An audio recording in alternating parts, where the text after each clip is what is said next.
already this work with me with one client nail day.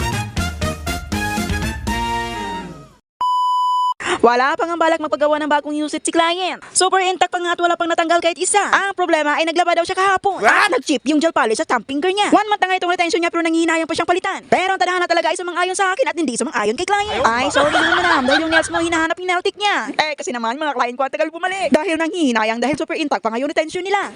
Kawawa kitch. Kidding aside tayo mga ladies, nag-soak off na nga ako dito ng mga 5 minutes. At ito na yung itsura sa natural nails si client.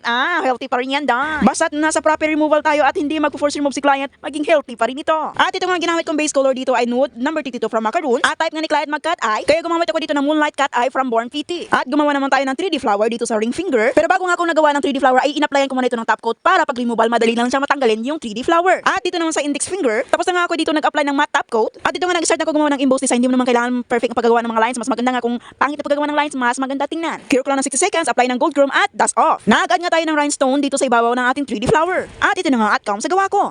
Ay, ang perfect talaga. Napakaganda, social yung dati. Yun bang tipong pang Disney princess ang nails mo, pwede pang laba mo lang pala. O diba? Perfect. Eto nga yung bagong kasabihan ngayon. Na gusto ko lang naman maganda ang nails ko habang naghihikaw sa buhay. O diba? Perfect. Ayaw, di ma.